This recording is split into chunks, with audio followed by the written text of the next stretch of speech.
Welcome back to my channel. അതിരാവിലെകളെ പറ്റി മലയാളത്തിൽ എന്തോരം പാട്ടുകളാണല്ലേ. അതൊക്കെ ഇങ്ങനെ കേട്ടുകൊണ്ടിരിക്കാനും വല്ലാത്തൊരു സുഖം തന്നെയാണ് കേട്ടോ. അതേ സുഖവും ഫീലും തന്നെയാണ് അതിരാവിലെയുള്ള യാത്രകൾക്കും. ഉറക്കം മതിയാവാതെ എണീറ്റ് കണ്ണുകൾ പാതി തുറന്നും അടച്ചും രാവ് പകലാകുന്നത് കാണാനുള്ള യാത്രകൾക്ക് ഒരു പ്രത്യേക ഫീല് തന്നെയാണ് കേട്ടോ.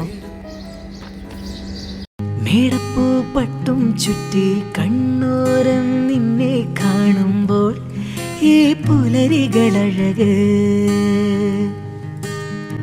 മുല്ലപ്പൂഞ്ചിലച്ചേലിൽ നിന്നോരം ഞാനും ചേരുമ്പോൾ ഈ രാവിതളഴക്.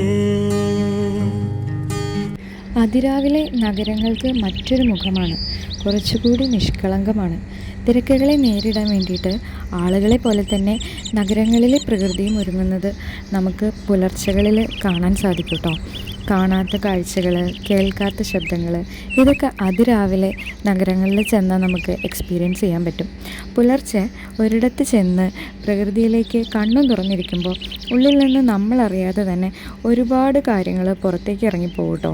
ഉദയരശ്മികൾ ഉറക്കച്ചടവിൻ്റെ ഓടാമ്പലുകൾ തള്ളി നീക്കി ഓരോ അണുവിലേക്കും തുളച്ചിറങ്ങും. 2-3 മിനിറ്റ് കഴിയുമ്പോൾ മറ്റെവിടെയോ നിന്ന് വന്നതാണെന്ന് നമ്മളങ്ങ് മറന്നുപോകും.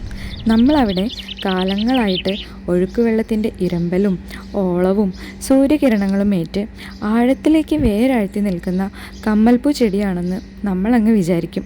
അത്രയ്ക്കും നമ്മൾ ആ പരിസരമായിട്ട് ഇണങ്ങിച്ചേരും കേട്ടോ.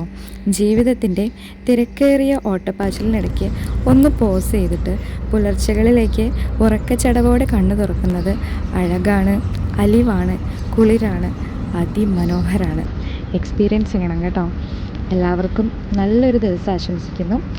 ബൈ.